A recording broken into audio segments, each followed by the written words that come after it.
as you know, is a co-sponsor of this lecture series. Doug Huneke has been a speaker in this series several times before, and for good reason. He is deeply interested and a recognized expert in certain phases of Holocaust study. He was a research associate in the Altruistic Personality Project at Humboldt State University.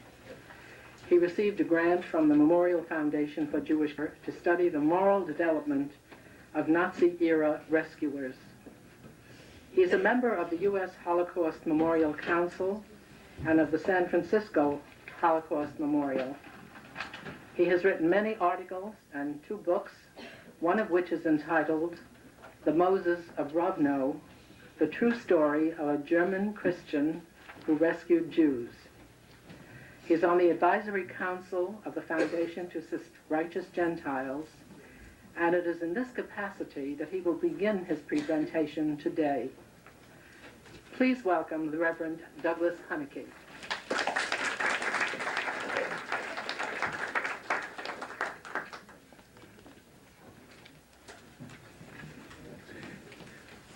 Before I get into the material I'd like to cover today, a distinguished member of the faculty at this school is being recognized today, and I have the privilege of recognizing and presenting a plaque to Professor Yager, who's, along with his family, was involved in rescue efforts at substantial risk, as were most of the people who undertook activities that gave aid and comfort, that protected the lives of Jews and others endangered during the Nazi era. And it is my privilege at this point on behalf of the Alliance to make this presentation and to indicate to you my own personal regard for what you and for what your family together did to preserve life and to restore a measure of dignity to the human family in light of the horrors that went on. I know that we have also submitted your name and your family name to another organization, and we're very hopeful that we could make that presentation today as well, but we'll just save that for the future.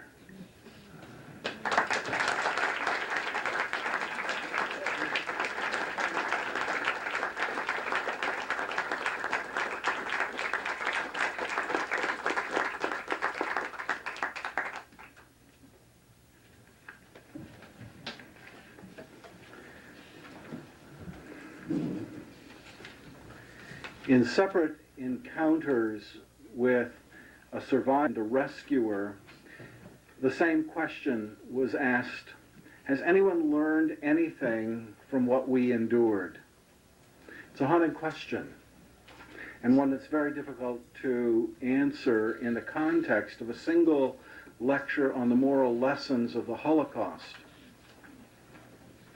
Elie Wiesel, Nobel Prize-winning novelist, playwright, biographer, teller of stories, asks the question, I do not know why we speak of it.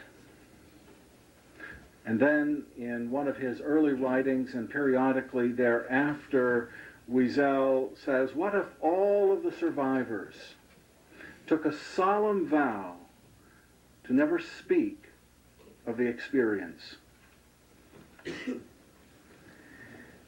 Wiesel has a novel that has just been released this last week. It's called Deepen.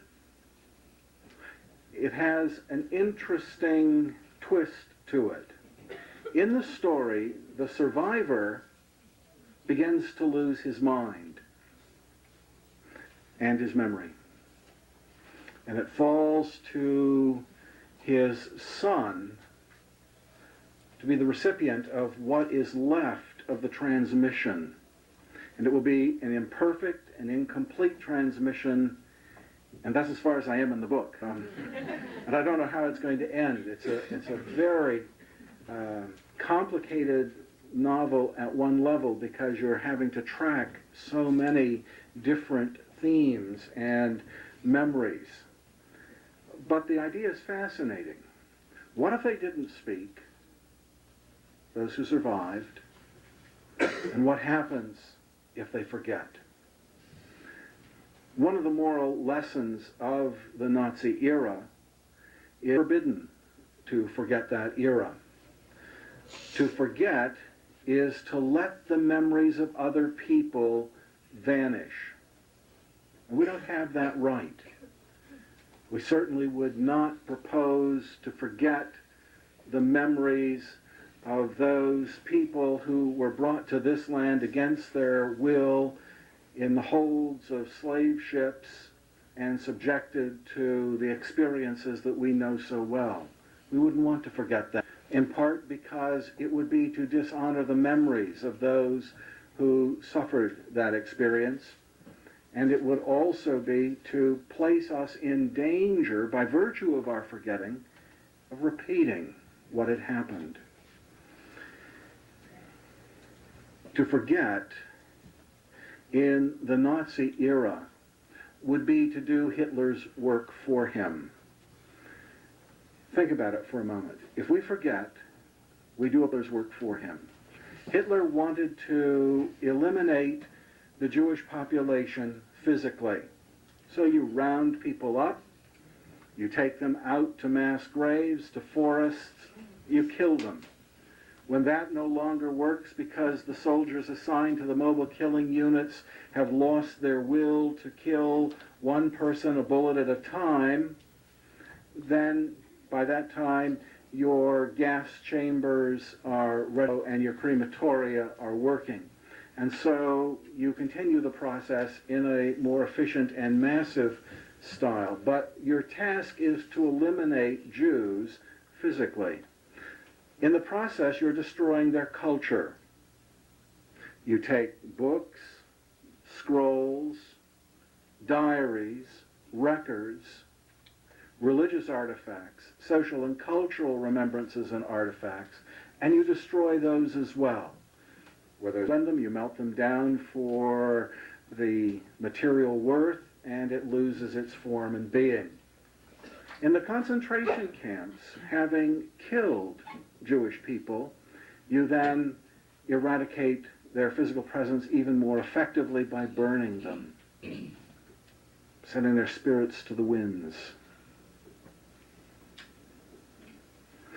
If we forget, then we cooperate in that destruction of European Jewry. There's another level of memory. We aren't done learning about the Holocaust. Just about the time we think we have an accurate figure, somewhere around 6 million, in terms of victims, archives in the former Soviet Union are opened, and we're reminded that in those sealed archives are the records of another 250,000 Jewish victims, heretofore unknown. I was in Minsk in 1983. I was not there on a friendly mission. In fact, the head of the KGB made my visit impossible, and I made his weekend miserable. And when he finally arrested me and my traveling companion, we were at a memorial to the victims of the Holocaust from the Minsk area. And we engaged him in a conversation. The nature of that memorial and the number of people it memorialized. It said 5,000 Jews on it. And he said, well, of course, that's our figure. And the rabbi with whom I was traveling, and at that point sharing house arrest, asked, well, what is the real count?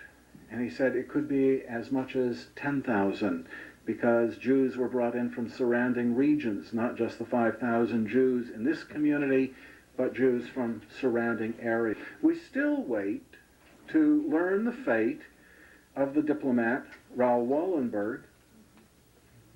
Where's the documentation on him? Which sealed archive will one day open to some scholar and identify the fate of one who passed out literally tens of thousands of documents in order to protect the lives of Jews? Some contend that Raoul Wallenberg is still alive someplace in a Soviet gulag. When I was there both in 83 and in 89, no matter who you talked to, the sentiment was always the same. we have his memory, but not him. He died. And it didn't matter who you asked. No one believes that he's alive. But the world is owed an accounting of his fate. That's one more reason to keep on remembering along with the others. The moral lesson is we remember, we learn, we probe. Another aspect of memory gets me into the heart of what I'd like to address today. To forget is to fail to appropriate the lessons of a particular time in human history. I would contend, as I'm sure other speakers in this series have contended, that the institute, culture, and society have not learned the lessons of the Holocaust, and where those lessons are at least known, they've not been appropriated. And what I would like to do today is place a primary focus on the lessons that have been learned or not learned by the church, by higher education, and government. I'd like to place primary emphasis on the church because that's my venue.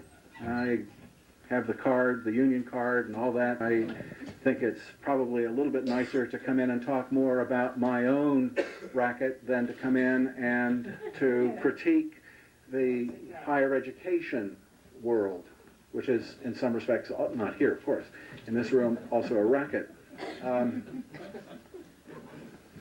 I will make some comments about higher education because I teach in a theological seminary and for 5 years was a member of the faculty at the University of Oregon and have some feeling about the responsibilities of higher education in terms of learning lessons and helping people to appropriate them and be different because of them. In 1934, the Confessional Synod of the German Evangelical Church met in Barmen.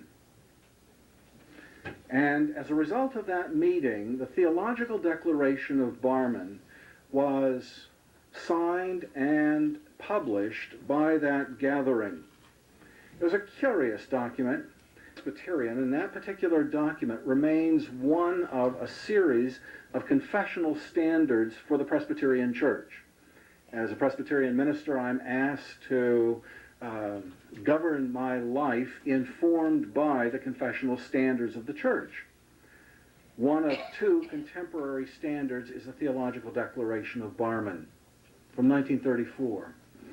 That document was too little, too late, and it was a complete attempt to address only a portion of the problem.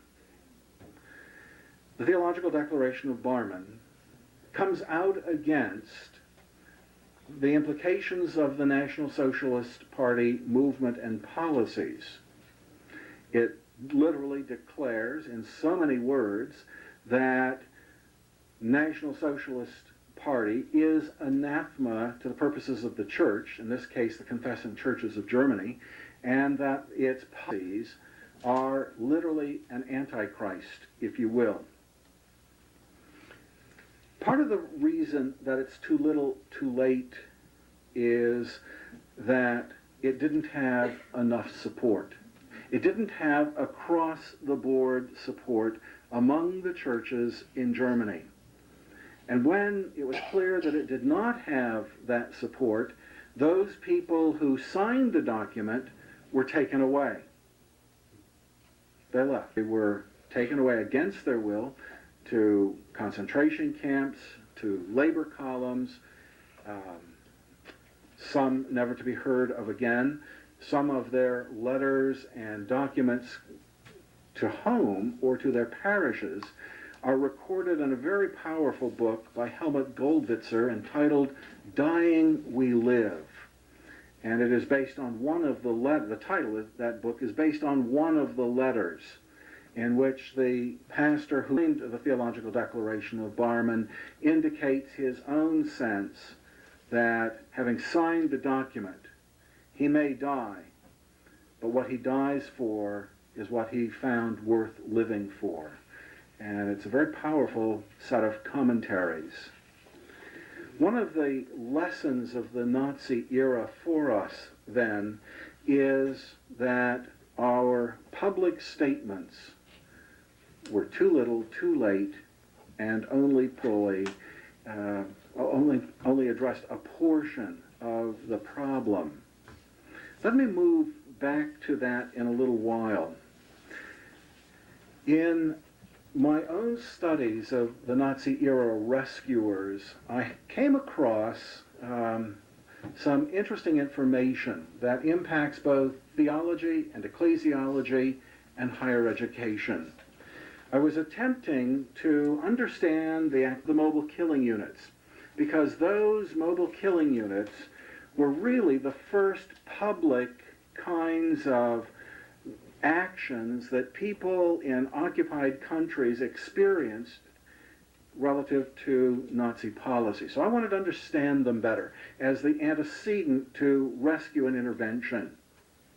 Now, a mobile killing unit was a special force that was constituted through the German military command, but that operated without the normal constraints of the military.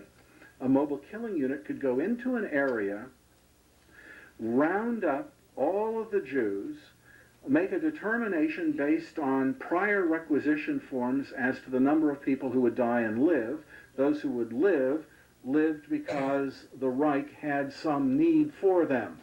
Everyone else would be killed.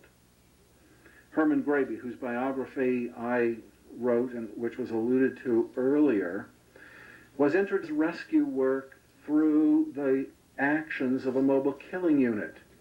Graebe went to a work site 12 miles from where he was residing.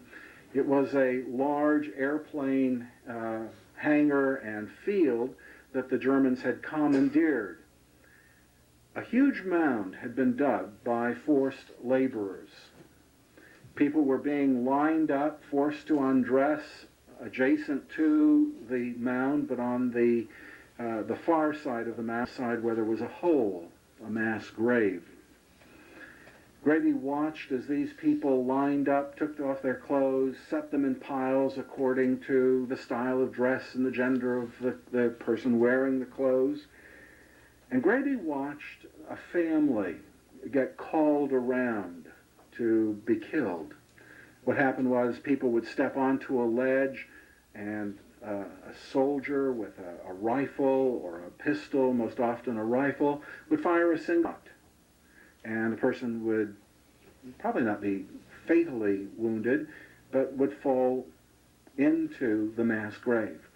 Graebe watched as officers who were doing the shooting ordered people with small children to hold them up in front of them so that they could kill two people with one bullet in that circumstance.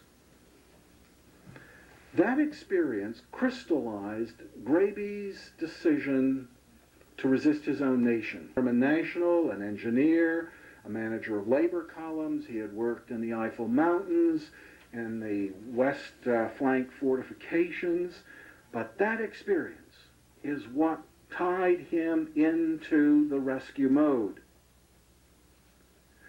40 years after that experience, I had been doing this reading, and I was interviewing Graebe, and I went to him and I said, do you realize that the commanding officer of the mobile killing immediately north of you was a Lutheran minister with the equivalent of a doctorate, a PhD, in theology and ethics? No, of course he didn't know that. He only knew the work of that one group of people.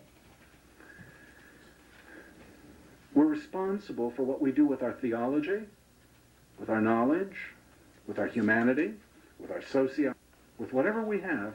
We're responsible, accountable for what we do. That's a lesson, a moral lesson of the Nazi era.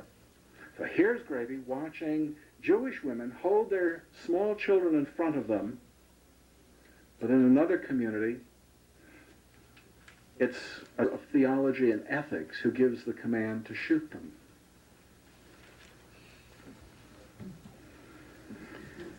Continuing in that particular line, one of the great and I think important criticisms of the church in Germany and in Nazi-occupied territories was that there was not an organized ethic to rescue, live out, or to enact the beliefs relevant to that tradition that held life to be sacred. Christianity considers life to be sacred in its holy texts and in lots of its preaching. But there was a decided failure to act on those teachings. In studying Nazi-era rescuers, it became very clear early on that there were almost no organized, communal, systemic rescues. The village of Le Chambon in France was one. Philip Halley has immortalized that community with his outstanding book, Lest Innocent Blood Be Shed, and Pierre Sauvage has further immortalized it with his film, Weapons of the Spirit.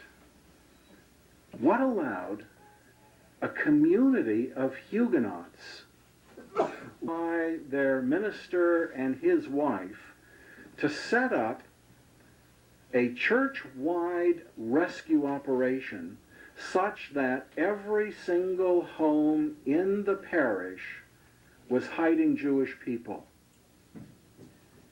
Where did that come from? Why could a group of Huguenots do that in the south of France, and the German confessing church pastors could be taken away simply by signed a document? And you keep asking those questions around each of the countries. There is a partial answer to the Le Chambon experience.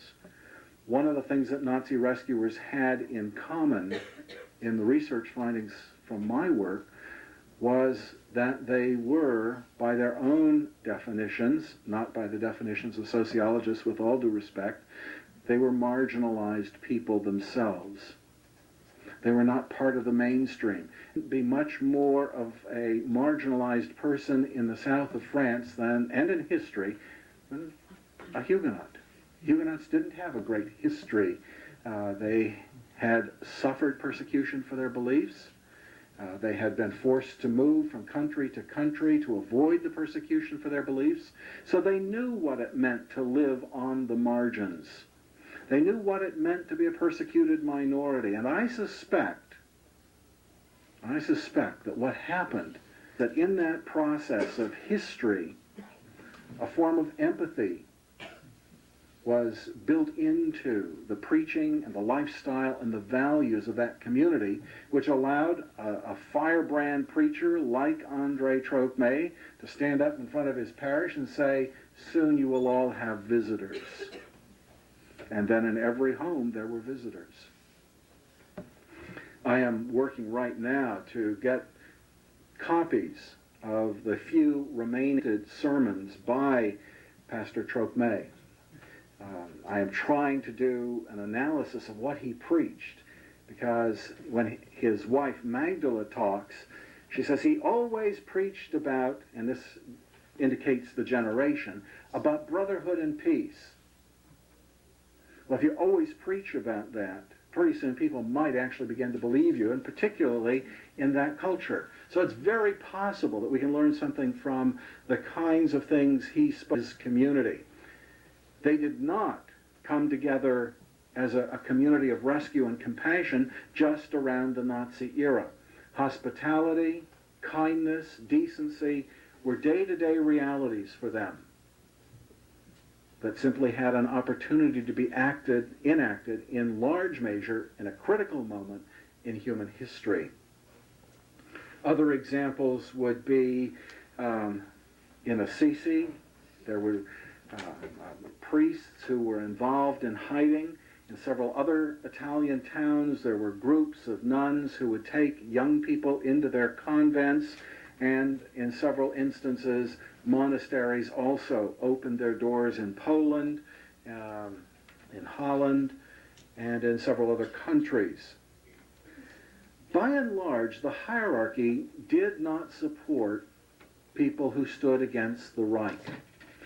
My personal introduction to Nazi rescuers was through a taxi cab driver whose sister was a devout Roman Catholic public health nurse. I met him in Krakow, Poland. He was going to drive me from Krakow to Auschwitz. And in the course of our engagement, he wanted me to practice his English, asked me about why I was there, and I told him, and we went into the camp together. He said, no, we're going to this place alone the first time. He was thinking about the horror I would experience in 1977. You can imagine what he would have said to somebody in 1943 or 44. Where were people like him then? Regardless, when it was all over that day, he wanted to tell me a story.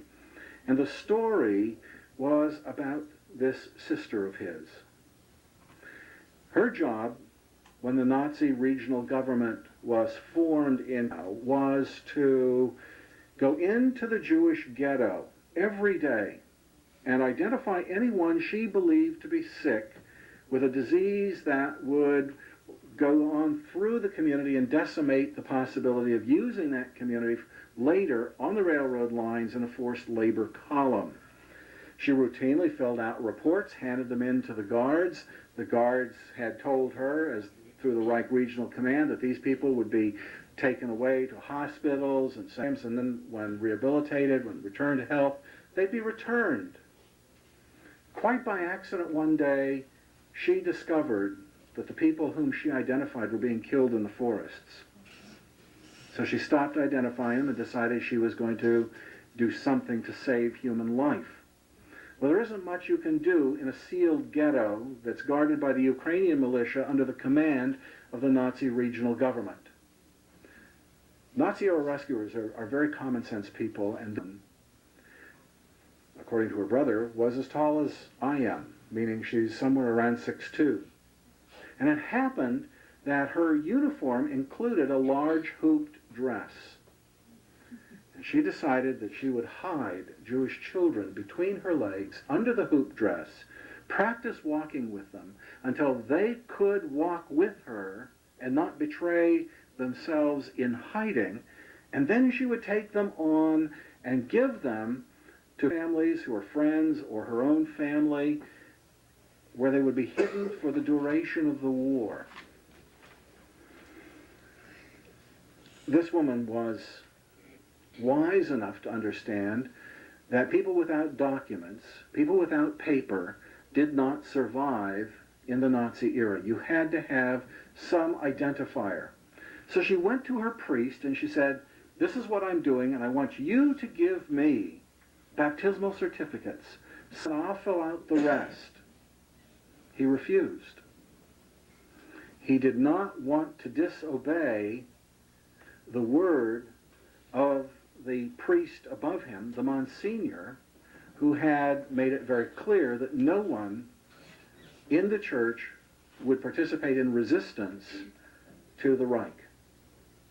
Well, she went on about her task on her own. She saved the lives of 12 Jewish children. Imagine being with someone hidden between your legs, down cobblestone streets, past 2 guard stations, and on into the community, and then have to take that child on someplace else where she or he would be maintained safely. Her fate was sealed one day when one of the children she took out coughed. The child probably had tuberculosis.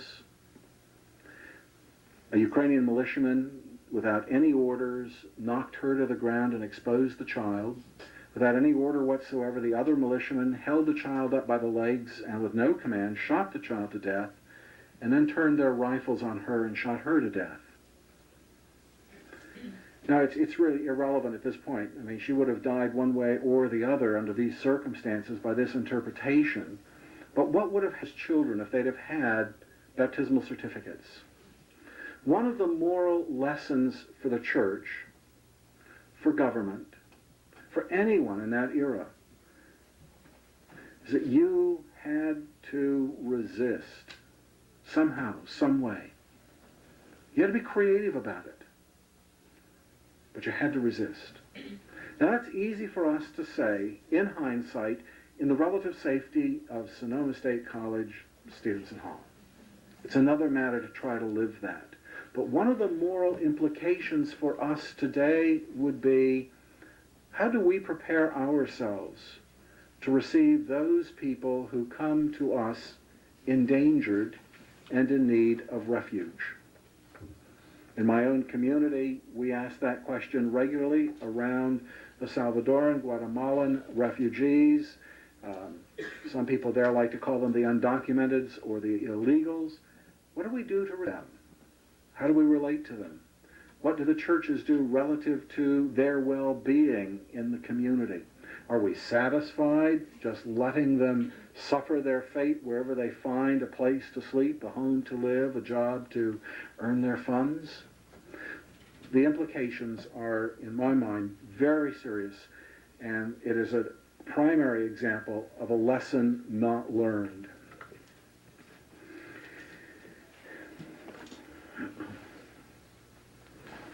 I'll tell you a true story. In 1975, the heads of institutions from one of the most prestigious consortiums of theological seminaries in the United States met in retreat. And the reflection for this particular retreat was to be the theological implications of the Holocaust. The days in retreat, the bulk of each day was spent in presentations by learned members of the faculties, outside speakers, and then later with some business that had to be conducted. At the end of the 2 days, two of the presidents of these theological seminaries concluded publicly amongst their peers and in the presence of the faculty members who had taught them, and I quote, "The Jews ought to stop living in the past and get on to the future." It's an amazing kind of thing to hear. It's an amazing story because these two respected scholarly leaders of the Protestant tradition are members of an institution that has spent 2,000 years reliving and remembering the death of one person, and they dared to suggest that Jews could not spend 30 years remembering to understand the deaths of 6 million. That response may be indicative of where our theological educators are today, and I think, it's my own opinion, tells us something about the crisis in theological education in America. We have taught and studied Dietrich Bonhoeffer's writings in terms of an anti-Hitler phenomenon rather than in light of the destruction of European. These same leaders have not taken the time to examine the Christian expressions of anti-Semitism which led to the Holocaust via crusades, pogroms, ghettoization, political, economic, and social oppression of Jews, and finally, of course, to their physical liquidation in death camps.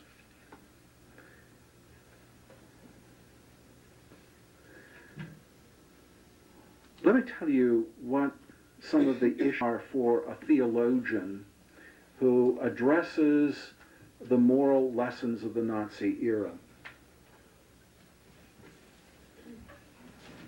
How do you understand God's presence in situations of human destructiveness?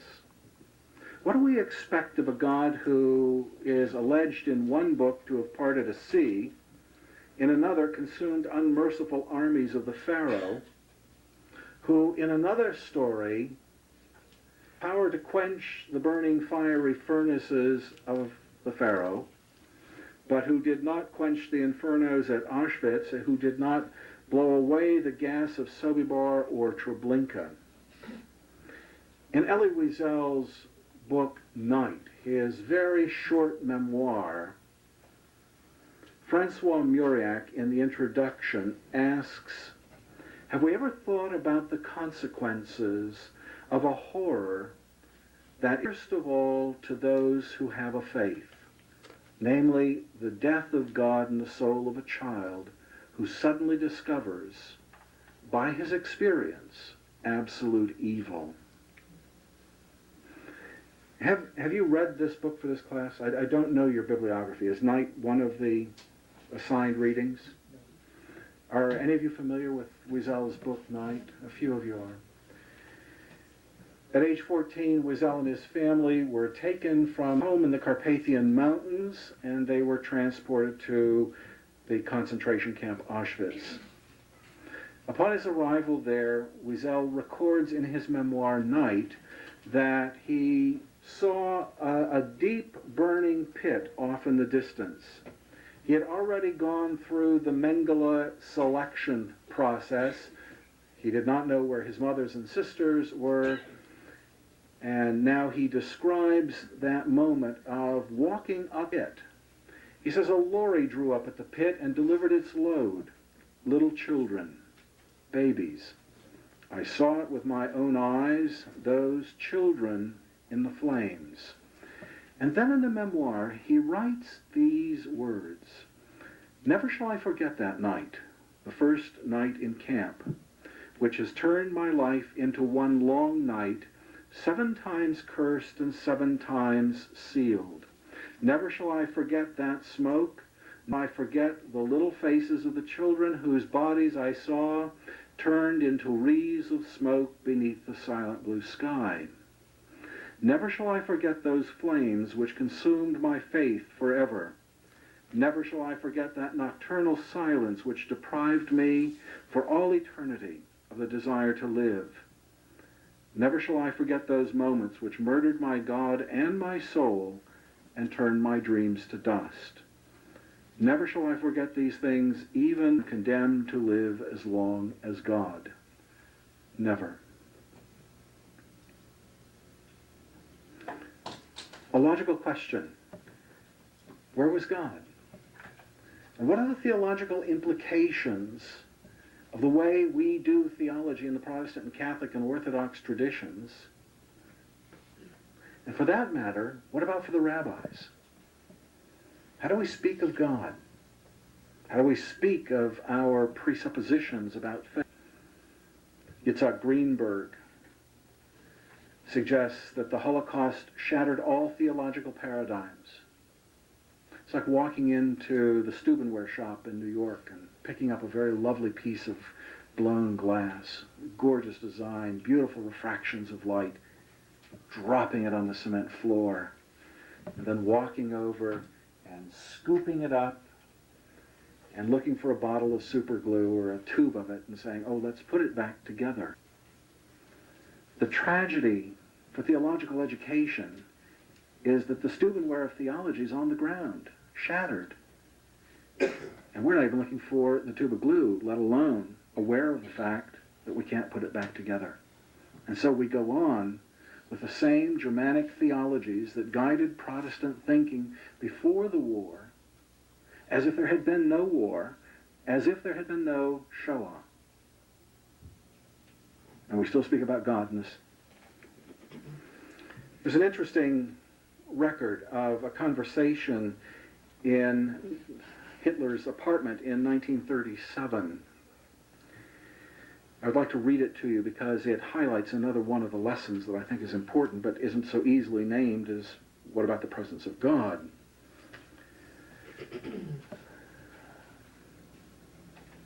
It is not merely a question of Christianity and Judaism, Hitler said. We are fighting against the most curse that humanity has brought upon itself. We're fighting against the perversion of our soundest instincts, the God of the deserts, that crazed, stupid, vengeful Asiatic despot with powers to make law, the slave keeper's whip, the devilish thou shalt not. As this conversation went on, Hitler, apparently his voice rising, shouted, that poison with which both Jews and Christians have spoiled the free, wonderful instincts of man and lowered them to the level of dog-like fright. Whatever is against nature is against life itself. And then Goebbels interrupts with a gloss on one of the 10 Commandments, and Hitler comes back, all life is theft. Who says you steal? And then Hitler concluded the attack, I am the Lord thy God. The Asiatic tyrant? No. But the day shall come when I will hold up commandments of a new law, and history will recognize for a moment that the great curse of Sinai was nothing other than the dark stammerings of nomads. This is what we're fighting against. I am the Lord thy God.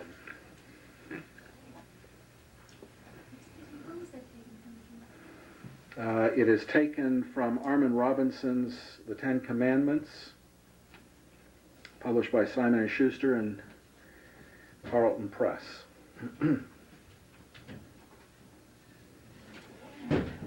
Which, I'm sorry, in itself is from another source. It's quoted out of that original document, and I can let you record that after the conversation if you wish. In Wiesel's book, Night, there's an incident in which two men and a boy were to be executed at Auschwitz for allegedly escaping and sabotaging a nearby power plant. As was the custom, every inmate in that camp was required to stand and observe the ritual taking place in the roll call area. The three victims were mounted on chairs and their necks were placed in the nooses, and here is Wiesel's narrative, his memoir. "Long live liberty," cried the two adults. But the child was silent. "Where is God?" someone behind me asked. At a sign from the head of the camp, the three chairs were tipped over. Total silence throughout the camp. On the horizon, the sun was setting. "Bare your heads," yelled the head of the camp. "Cover your heads." And then the long march passed. The two adults were no longer alive. Their tongues hung swollen, blue-tinged, but the third rope was still moving. Being so light, the child was still alive. For more than half an hour he swayed there, struggling between life and death, dying in slow agony under our eyes. And we had to look him full in the face. He was still alive when I passed in front of him, his tongue still red, his eyes not yet glazed, and behind me I heard the same voice asking, "Where is God now?" And I heard a voice within me answer, "Where is God? God is hanging there on the gallows."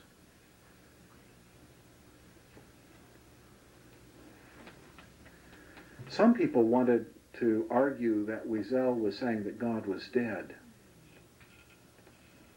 And there's an interesting interchange between Wiesel and one of his protagonists in another book, Richard Rubinstein.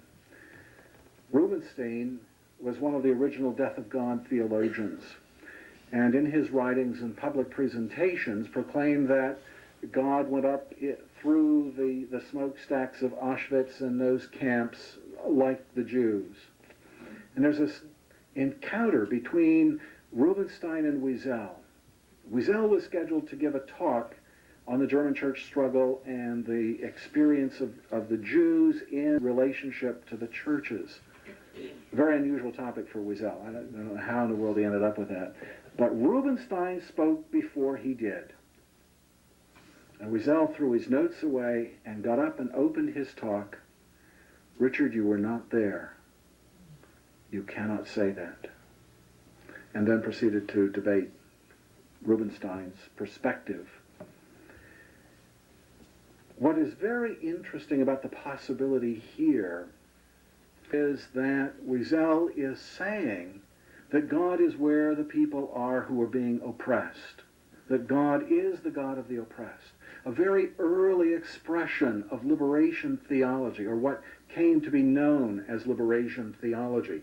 God becomes the victim wherever human beings are victimized. You want to know where God is? Go where people are suffering.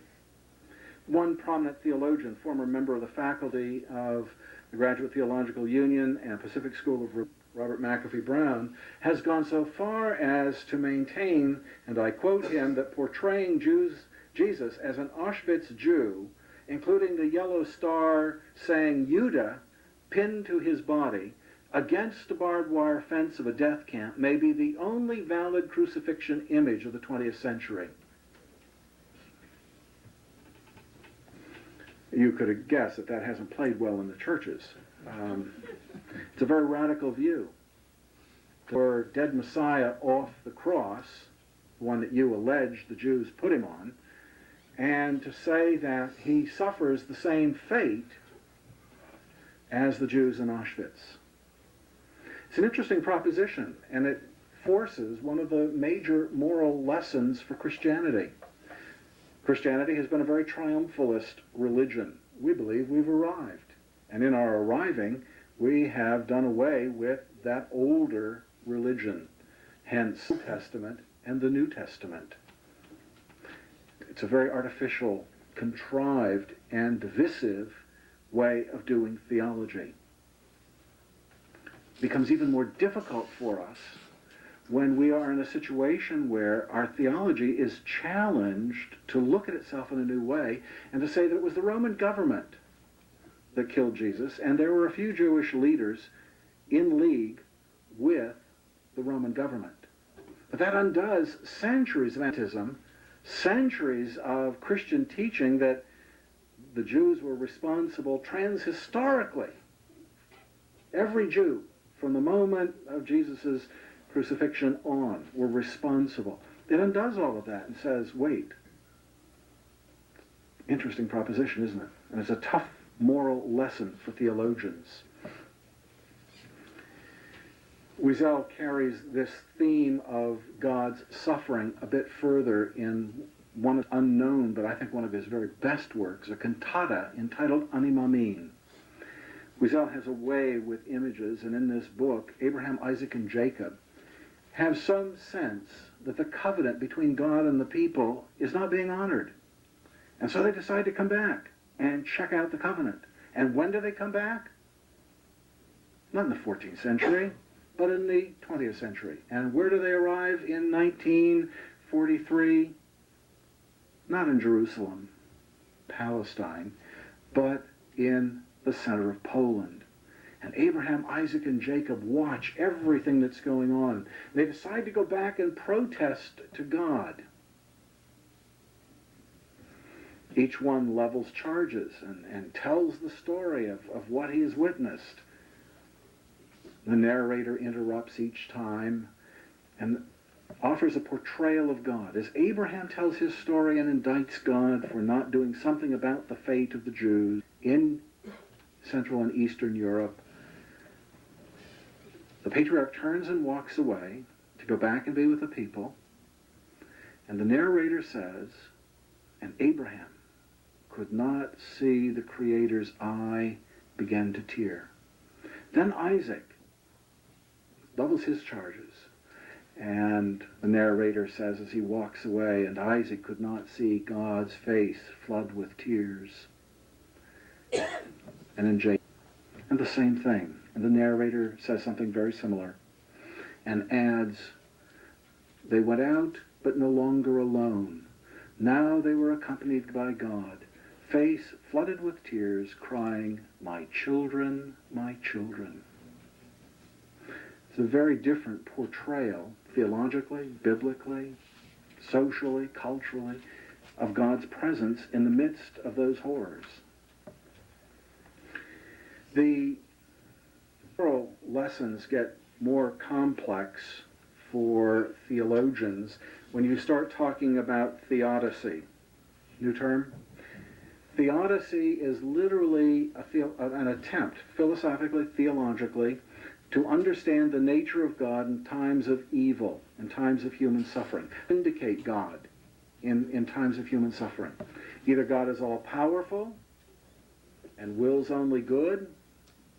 If that's the case, why is there evil and suffering? Why are children dying? How do we vindicate God? And so the struggle goes on to answer that question theologically. The church doesn't answer it well, as you might expect under the circumstances. From a theological standpoint, those are some of the issues that I think we need to deal with in the theological community if we are to take seriously and remember the lessons of the Nazi era. What would it look like for the Christian tradition to be different after the Shoah, after the Holocaust? It would begin by the Christian community repudiating Semitism, letting go of its triumphalism, and actually teaching those who will preach how to offer an introduction to a text that doesn't leave the text with an anti-Semitic twist to it, particularly around the crucifixion narratives during Holy Week and the Lenten season that precedes it. A second thing that we might have to do within the theological community is a thorough analysis of the theological, social, academic, and implications of Nazi genocide and the inability of the church to field more than 12,000 people out of the millions of people in Central and Eastern Europe to become rescuers. Why couldn't we have more than 12,000 people taking the risks that Professor Jager's family took? Why is that?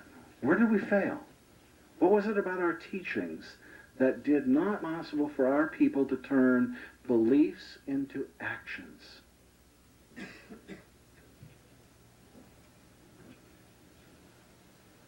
If we do that, then we're going to have to reorder our theological and religious education models. We're going to have to teach people to be suspicious and nonconforming. The last thing you want to do in a hierarchical religion is teach people to be suspicious.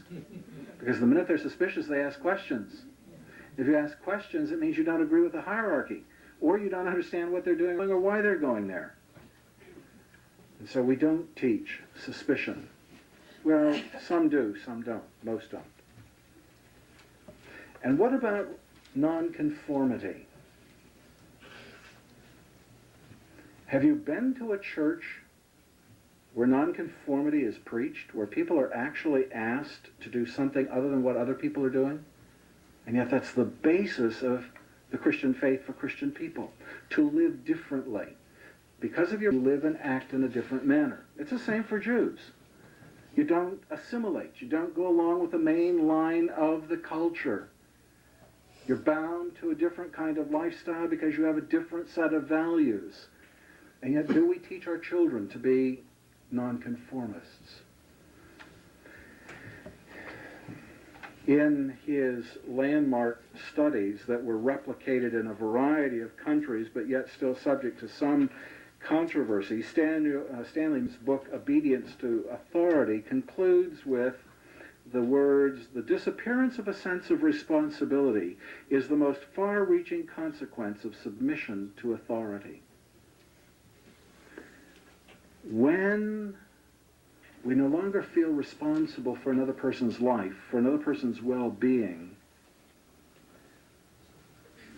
we have most often come to that position because we have submitted to some authority that tells us we don't need to be, responsibility is mitigated, and we let people live out their lives or die because we haven't acted. One of the Dutch rescuers whom I interviewed was a role model for me. She became involved in rescue through just some very simple acts initially. A Jew came to her door, asked for some food, and she gave that person some food. Because the person didn't say, "Could you hide me?" she didn't hide them. It happened again, and she gave food, but didn't hide. Then somebody came to the door and said, "Could I have food and would you hide me?" And so she did. Gave him food and hid him. Hadn't occurred to her to say, "Here's some food, would you like to come in and hide?" In the course of her life, during that year, she hid 42 Jewish people in her attic, in a closet, under a bed, usually single serial rescues, one person at a time. She was very nervous about having too many people in the house because she didn't think she'd have enough food and she was afraid she'd be caught. But it was okay. She could hide one person at a time, and it worked. I was interviewing her in Jerusalem. She had been brought to Jerusalem to be honored by the Israeli government for her rescue efforts. And we had been interviewing for about 4 or 5 hours the day after she had been honored by the Israeli government. And in my form, I had a series of 7 questions to probe motivation. Why did you do this? Without asking why, which is too obvious a question. And she didn't answer any of those questions. Just didn't answer them. She went on to another question or thought about it for a while and then started a conversation on a different topic. We took a break, and I finally asked her over... well, I first described it. I had 7 questions that I'd been asking her and she was avoiding. And then I said, do you understand why you did this? What was it in you that allowed you to do this? And she thought about it, and allowed as how nobody had ever asked her that question. She hadn't thought to ask it of herself. Motivation, why, wasn't a relevant question. Here are people in need. I have these values. Therefore, I act as I do, and I don't ask why. Just who I am. Well, I was pushing a little bit more and trying to understand what undergirded that way of hers. And she said, well, since you forced me to think about this, I suppose you could say that I do what I do, or I did what I did rather, because of Romans 12:2. Now she just let that hang there. I didn't grow up memorizing Bible texts, so I was in some deep water there. Didn't have Gideons with me. As a matter of fact, none of the hotels in Jerusalem seem to have those. Not that it was a disappointment. And she took me off the hook. She said, Paul said in Romans 12:2, be not conformed to this world, but be transformed by a remaking of your mind. And then she began to cry. And through her tears, she said, if I had turned a soul away at the door, I would have conformed to the Nazis. But to share my food, or my closet, or my attic, or under my bed, was to have a new mind, and to see the world in a new way. She went on to save the rest of these people during the war. Now, the second day I was interviewing her, this is just sort of a side story that I really love to tell because I think it's a very important one, which is really the last day of interviewing because she had to go on to Tel Aviv where she was going to be honored by the World Jewish Congress on the Sabbath, and then later on to a kibbutz in north central Israel. Anyway, she was going on with her stories and the things that she had done, and after a while I noticed that she had begun to look at her wristwatch. And she was very discreet about it, but enough yet that I noticed that she was checking her time. So I hurried up the pace and noticed that she was still looking at her clock, and then suggested that she certainly had other things to do, and I appreciated the amount of time she'd given me. And she said, no, go on. Any question you want, we'll stay as long as you want. And we kept going. But the wristwatch thing became very distracting to me. It's usually a way of saying to someone, you've overstayed your welcome, you're a bore, I have other things to do. And being Dutch myself, at least in terms of 2 or 3 generations ago, that very seriously and allowed her that out. And finally she said, no. Not at all. I just am aware that right now, as we're sitting here talking, my Kirk in Amsterdam is welcoming 2 families off the South China Sea. They're arriving at the airport, and my committee is going to meet them and resettle them. And then she said, oh, how I wish I could be there. 40 years later, her life is still marked by a consistent line of behavior which says she is accountable, responsible for other human beings. And she is still bringing folk into her world. One of the last questions I asked her, as I did everyone, is, knowing what you know, would you do it differently? And that was, I've done it differently. This time I didn't do it alone. I involved the entire church. So there are these changes. People are beginning to realize that there has to be a systemic, organized structure that allows people to enact their values. She did it.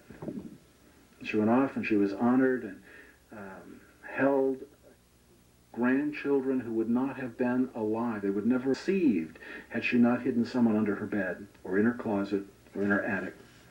And that was the fulfillment of her life, because she had acted in a manner consistent with her beliefs. As we go on and look a little bit at academia, it really applies to religion as well, and most everything I've said, I think, applies to religion. One Holocaust scholar points out very carefully, and I think very accurately, that Auschwitz was not built by idiots.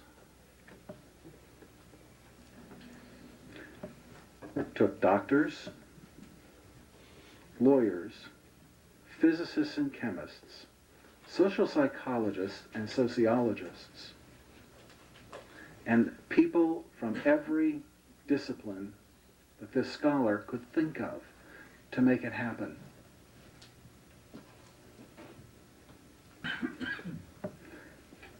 Franz Stangl was the commandant of Treblinka.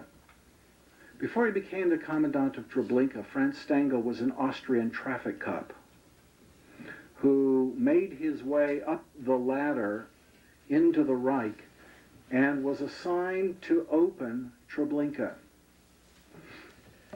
His story is recorded in a powerful series of interviews with a British journalist in a book entitled Into That Darkness. Stangl records a poignant experience after opening the camp. Stangl couldn't keep up with the requisite number of daily deaths that had to be reported to Berlin. And he was very frustrated by that. That time he was using disassembled submarine engines and people with carbon monoxide poison. A very brutal form, a very slow form of death when it's improperly administered. Stangl didn't know what to do. So did he call a madman? He called the doctors. Berlin sent some doctors out. And the doctors made several suggestions to assist him in the process of becoming more effective in his killing and thereby able to send headquarters in Berlin.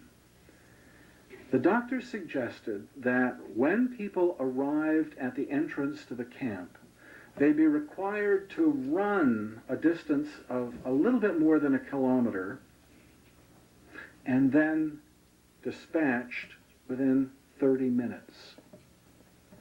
The thinking on the part of the doctors was, by making people run, their respiratory system and their heart system will be function peak.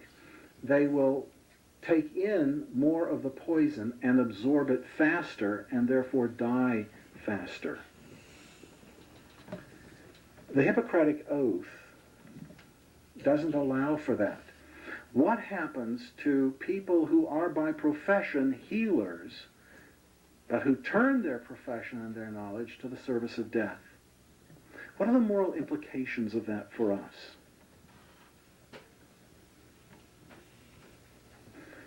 One of the Nazi-era rescuers whom I interviewed was a man who had a very primitive and very early lifeboat ethic. I wasn't prepared for this, and it wasn't recorded in any of the Israeli documents about him. So it really caught me off guard, and I ultimately took him out of the sample. This man told me that the only Jews whom he would save were Jews who had doctorates.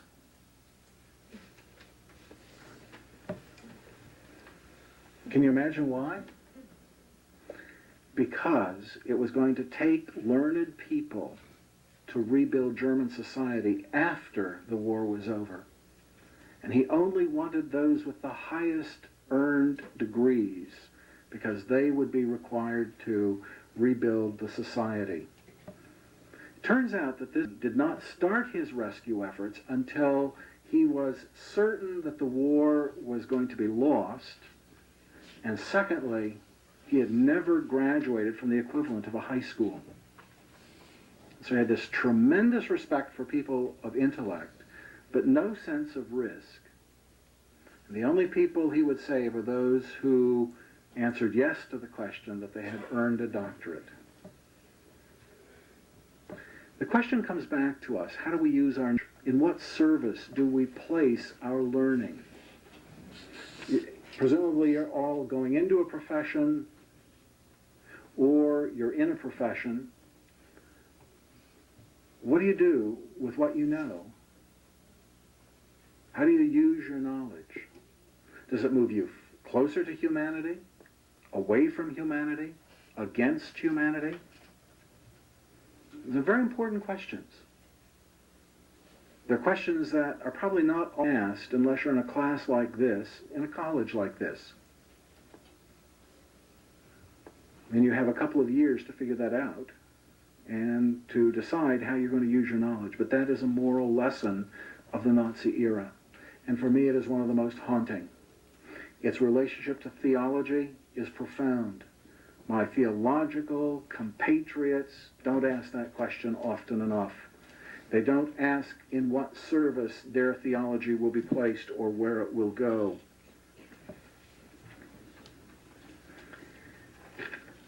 I was asked to leave some time for us to talk, and if I understand your departure time, I should probably take a break at this point from my presentation. I'll come back and conclude with several ideas, but I'd like to be open to some of your questions or challenges or insights to what we've been talking about today, or any of the related conversations you've had in the last several weeks. Yes?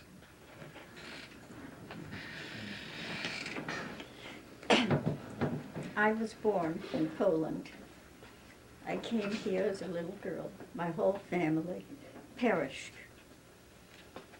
And I do appreciate this kind of talk, not from a rabbi, but from a minister.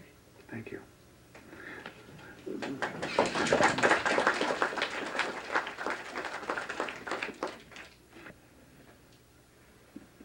I wish that my compatriots in Poland in the theological institutes had been speaking this way. But maybe they couldn't. And maybe we can't, which is why we should. It's very difficult. Yes? I spent this past summer in Poland, and I experienced anti-Semitism.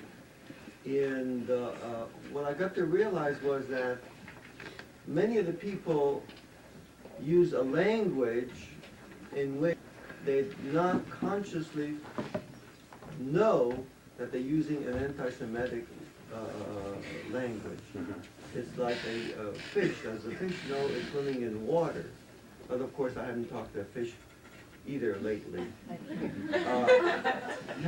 Having toured in Poland and led groups in Poland, I went to this church, beautiful, beautiful church. I forgot what was the name of the town. When I went in there, my eyes were totally stolen by the beautiful architecture and icons and everything else. And then I toured around and saw the Stations of the Cross. And of course, Jesus is hanging larger than life size, and always in those places bleeding, still bleeding. And then under each one of these portraits, or there was in Polish, it was written, and I was reading it, and it was full of anti-Semitism. And for instance, describing the nails with which Jesus was nailed. They were not just nails; they were big, fat nails that he was nailed with, and describing the suffering upon the suffering upon the suffering, and the icons, and everywhere they're still bleeding. It's like the suffering is ennobled, continued, encouraged, and people, and that is exactly what is brought into being. And when I said to my friends, you know, you're being anti-Semitic, and they were totally in argument to say, no, they don't even know it. So how do you approach, can you talk with someone, especially the priesthood, and how they're going to change their... Roman Catholic theologian John Polakowski fielded a question very much like this not long ago in a meeting in Baltimore. And he said, well, it's okay as long as it's always a Jew that's got the very big nails in his hands. And he was being very facetious. He was making a point against a very serious challenge.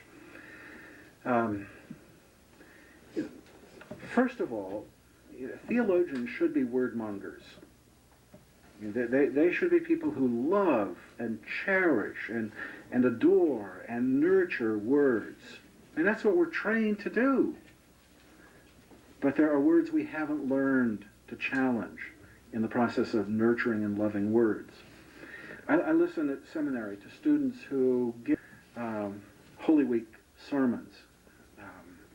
It gets old quickly because the content is repetitious, but the students always talk about the Jews who killed Christ. It's very instructive to go back afterwards and to get them to spend some time identifying who those Jews were and whose cross it was that they allegedly used. And then to talk about the political period we're discussing and the agreements that were made with the Roman government and the need for the stability and order in Jerusalem that was not being achieved otherwise, and to begin then to ask, what are the consequences of using words like the Jews who crucified Jesus? You'd think that their professors of theology would have done that for them. Certainly their professors of Scripture, but not at all. And so the task is one of stopping the students and saying, what are the consequences of the words that you're using? Understand their historical antecedents and what they've led to. The charge, which, I mean, there is no other way to describe it than it is a transhistoric charge. Jews in 1992 who never saw Jesus are responsible for what the Roman government and a few Jewish leaders did in conspiracy. Well, that's ridiculous. I mean, even our Constitution protects us from that kind of trashy thinking. Why can't our theology? So the task is to get people to measure what they're doing. There's an attendant problem. A group of very wonderful Roman Catholic sisters from an order that, in my mind, is one of the most respectable orders, the Carmelites, wanted to open a house of prayer on the grounds at Auschwitz. Oh. If ever there was an example of good intentions gone awry, of good intentions eclipsing history, of good intentions undoing the feelings of people, that was it. And they were portrayed so viciously in the press. I mean, Carmelite sisters go away and pray. That's all they do. They pray for the whole world. They pray all day long and all night long. They don't talk. They don't go into the world. They pray. It's a very noble thing to do. But not on the grounds of Auschwitz. Not on the grounds that Christianity built. And there wouldn't have been an Auschwitz if there hadn't been centuries of anti-Semitism. There wouldn't have been an Auschwitz if we hadn't been triumphalist in our thinking. Those are moral implications. And so the sisters had no business being there. Now I hear that some Texas evangelist is going to go to the town adjacent to Auschwitz and build a house of prayer. I'd rather have Carmelite nuns than a televangelist any day for anything, but not in Oswiecim. No. So we have trouble. We have goodwill people doing the wrong things for the right reasons with the wrong outcome. And that's because we haven't trained people what to do. But lest we think this is only a theological issue, don't forget what it took to build a concentration camp. And I don't know how many of you are students.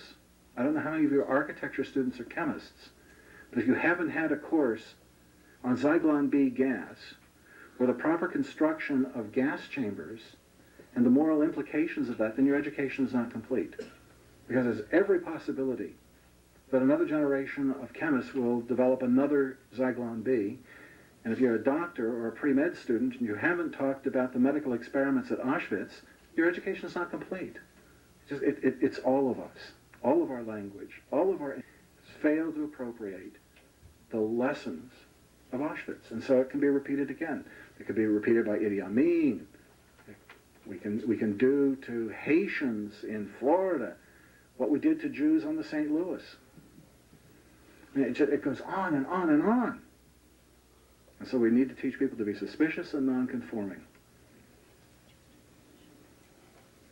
At the meeting that both you and I attended on the church in the post-Holocaust world, scholars from the different seminaries all over the world, all over the country, excuse me, why could they not come out with the statement that you just made in answer to Bernard here? What is holding them back?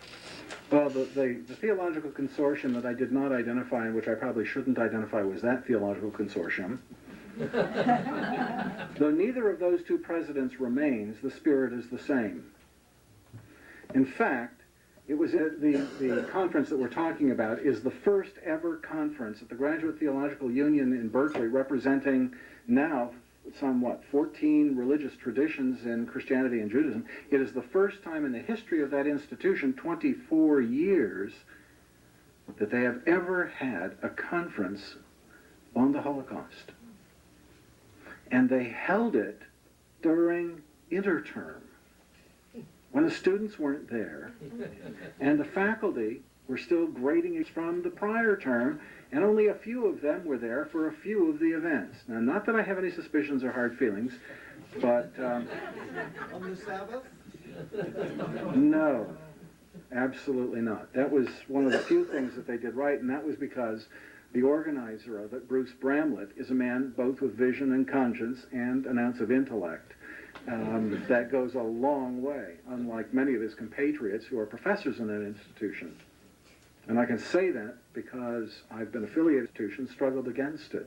I don't feel bitter. I just feel that they haven't entered the 20th century yet. I don't know why they can't say it, but I think that's as close as you'll get as to an appropriate response. Yes? You mentioned St. Louis incident. I'm very interested in what creates, how can we help bring about independent thinking. We have 13 panelists, 13 people running to replace Barbara Boxer from Sonoma. I asked one of the people what he would do with the Haitian refugees. And the answer I got was follow the law, which means to go back. To me, this is exactly what happened and what would happen all over again. Mm-hmm. It's not a satisfactory answer. Where does one draw the finding? How does one work with people? Because people have to follow the law. How do they learn how to evaluate what is important, morally speaking? Versus what's expeditious. I have great sincerity. It's not a glib remark. I don't have a lot of confidence in any of the political people. It's certainly a curious and fun election season, and I actually enjoy reading the paper in the morning and catching McNeil Lehrer just to see what the politicians are saying and doing. But I don't have a lot of sense that we have people of conviction or of human vision. And so I'm satisfied with what little I can do. I'm spending my time with young people from about kindergarten age until high school and helping them learn how to make those distinctions. I serve on a foundation board and was asked through that connection to participate in a program at a very interesting classroom in Marin County at Davidson Middle School, The project was funded by our foundation in cooperation with George Lucas's Education Foundation, National Geographic, and Apple Computer. Students applied in a competitive way to get into this public school classroom. There were 25 students speaking 14 languages from 12 countries. Every student had a computer workstation, and all of the teachers, save the 3 experimental teachers who were learning, were the cream of the crop whom George Lucas had extracted from the schools in order to build his educational foundation. These kids had everything. Every student had a computer station. Every one of them linked into these tremendous discs prepared by National Geographic. It was interactive education. I was there one day, and the kids are working on the Lewis and Clark adventure, and this one fellow calls me over to his computer, and he asks me a question about Lewis and Clark, because he had heard I was from Oregon. I knew who he was talking about, but I said, I don't know the answer to your question. He said, watch this. So he begins to play with the computer. And pretty soon there is an playing Meriwether Lewis answering a portion of his question. Wow. I was brought into this situation because the students had everything that they could imagine. The best teachers, the best classroom, the best technology, and they were not a community. And I was asked to come in and tell the story of a 14-year-old Polish Baptist girl who was a rescuer. She saved another 14-year-old who was her father. It's a magnificent story, and it takes as long as you want to tell it because there's so many intricacies in the story. What happened was that in the telling of that story, I invited the students to begin to tell each other their stories. I mean, how could you not do that in a classroom with 25 students with 14 languages from 12 countries? I mean, there had to be stories. In order to do that, I asked for one student to let me interview him or her in front of the class. The next week, a note was on the table for me, and it was from a student who said, I'm willing. So he came up and I began to interview him. I asked him if there was anything that came to mind that might be interesting to me to know about him. And he said, well, we're from Ethiopia, and my father was killed by opposing military forces. And my mother decided to take my sister and me, his twin sister was sitting in the back of the room, decided to take the 2 of us and leave Ethiopia. And so she tied us up in bales of hay and paid a man to take us on a camel to freedom. For 3 months they were tied in bales of hay and carried on back through hostile territory with police dogs sniffing at the hay and not smelling anything because cayenne pepper had been poured into the hay. And he ended up with his sister and his mother in San Rafael, California, in the Canal District, in this classroom, and it just opened up everything. From then on, the students did the interviewing, either privately or in front of everybody else. Now, you have to understand, to do something to meet the requirements of the educational code, so I had the young people write up the interviews. That way they did the writing assignment, and we could critique their spelling, grammar, syntax. It worked. It was wonderful. When it was over, the students, through their teachers, came to the trustees of the foundation and said, we need something more. We'd already funded $3 million. They only needed $5,000. What they wanted to do, a program where all of their parents could come and see how they had formed their community. And everybody would bring traditional food and tell their stories and share what they had done.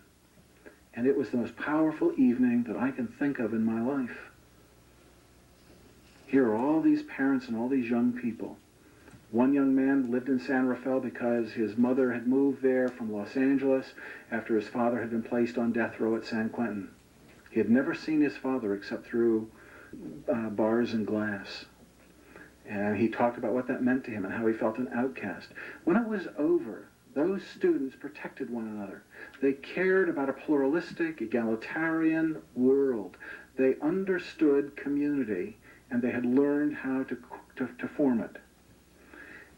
My suspicion is that if we're going to infiltrate and subvert the systems of this society, including the political systems, we will have to begin at that level and be satisfied with a very long-term approach and hope that the whole thing doesn't fall apart in between. And I don't think it will.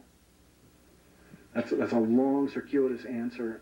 It's a way of saying I just don't have any confidence in the political system at this point, but I know I can get into a couple of classrooms and make a difference with 25 students with 14 languages from 12 countries. And none of those kids really knew about the Holocaust until that story. And that story, which should have had no real application to their life experience at that moment, bridged them into being a community. Yes, Professor. So why were so few people rescuers and so many were not? What you've said seems to imply that some belonged to churches, some did not. Some were old, some were young.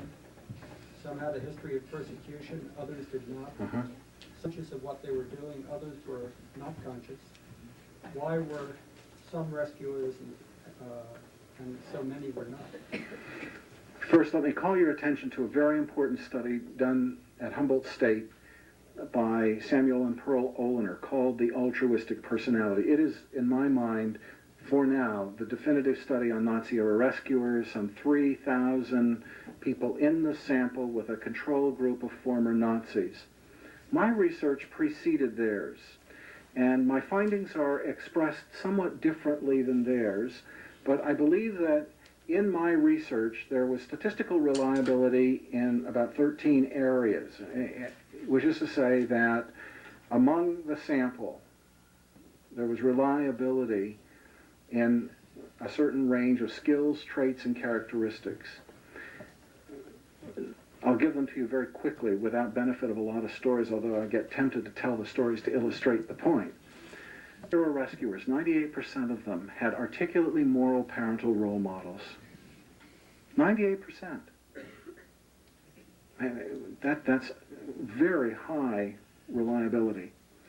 Secondly, they were adventuresome people. They were risk takers, but they were people whose adventuresomeness led them to act on behalf of other people, and their risk-taking was such that they would do bold things on behalf of highly endangered people. There were folk who were risk takers in their avocations and their leisure time. One of my favorite stories is John Wiedner, a Seventh-day Adventist. They left the Dutch Calvinist tradition and joined Seventh-day Adventism in the country where they were living because Calvinism was too rigid. And in the process, he became a rescuer of Jews and started hiding Jews in the basement of his dormitory in this Adventist college near the Alps. When it was very clear to him what the Vichy government and the Nazis were doing to Jews, he decided to set up an underground railroad network in which he would take these Jews that were hiding out of the campus, across this corner of the Alps, and into the other Seventh-day Adventist communities beyond. It happened that he started his activities in winter. He was an award-winning, accomplished downhill skier who loved cross-country skiing as well. Every night, before he would take Jews across a certain track the next day, he would ski the route that he was going to take. It's bad enough to ski, let alone to do it at night. Why did you do it? I had to be certain that Vichy and Nazi snow troops had not moved into the area where I was going to be traveling. What right did I have to further endanger people who were desperately endangered? So that's a measure of that, of being an adventuresome, risk-taking person. The third thing that they had in common, and here I'm going to walk away from technical language because the sociologists rightly challenge me and say that you cannot measure accurately social marginality. There is no scale, and that's true. So I hearken back to my Dutch Calvinist woman who quoted Romans 12:2 and left me hang for a couple minutes. I now call it religiously inspired non-conformity. Okay? The religiously inspired portion of it, she attributed to Romans 12:2. The nonconformity was implicit in the text. The majority of Nazi-era rescuers saw themselves as being outside the mainstream of society. They would march to the tune of a different drummer. They would be non-conforming in a whole range of areas. But certainly in the face of ill-willed authorities, they would not do what Stanley Milgram's subjects did. They would not relinquish responsibility for human life. The fourth thing that they had in common was empathic imaginations. The ability to put themselves in another person's place and to imagine what they would want someone else to do for them in that kind of a circumstance. That was very difficult to measure. It was based on stories and incidents and probing. There's no test. There's no boxes you can fill in your empathic imagination, but you can draw it out of the stories. That was more complicated. It goes on like that. Those are the kinds of things that these people had in common. Rescue was not gender specific. You were just about as likely to be rescued by a woman as by a man. Children rescued in a smaller proportion than older adults, but older adults were very involved in rescue. There are probably 150 accounts of children who were rescuers. The Stefka that I did in the Davidson Middle School in San Rafael would be one such incident. The Nazi-era rescuers were people who had learned how to manage their prejudices. Perry London, who did the first study on Nazi-era rescuers, reported in his small sample that the overwhelming majority of Nazi-era rescuers were anti-Semitic. You heard me correctly. The overwhelming majority of rescuers of Jews in his small sample were anti-Semitic. I had one woman go on telling me about how if only the Jews hadn't crucified Jesus, if only they had followed the Ten Commandments, this wouldn't have happened to them. I suggested to her that that might be reminiscent of some of the Nazi thinking, only from a religious vocabulary rather than a political or secular vocabulary. And it was as if I had slapped her in the face. Because she had an umbrella system of values that said, well, I may believe that about Jews, but they certainly have, and I'd never do anything to hurt them, and if I could help them, I would, and I did. And she did. You can't be much more anti-Semitic than to sit around for 3.5 hours talking about the Jews crucifying Jesus and failing to follow the Ten Commandments and therefore suffering such a fate. I mean, the theology stinks, but, you know, so there you go. And it goes on like that. Other comments or questions? You spoke to the confessing church in the beginning and the Protestant reaction to Hitler. There's another leg to this, on this side of the Atlantic, and what was going on. I'm referring to the information that I gotten out of Bob Ross's book. There's no question that the Protestant church intellect knew and spoke out. Not a month went one of the major periodicals that there was something, but nobody acted. It's well documented. The United States and the Allies knew what was happening. Let me tell you a short story to end our time together. I want to honor your time, and then I want to leave you with an aphorism, so don't walk out yet. I'll make this story quick. Elie Wiesel was asked by President Carter to be the chair of the United States Holocaust Memorial Committee. At that time it was called the President's Holocaust Memorial Committee. And Wiesel, he wouldn't do it. And Carter probed and begged and pushed and sent Henry Kissinger. Henry Kissinger always went everywhere, especially if 60 Minutes is right, to do everything. And Wiesel said no. Kissinger went back to Washington, then back to New York, and then back to Washington, and finally Wiesel said, if you'll give me a set of the aerial photographs of Auschwitz in 1944, then I will do it.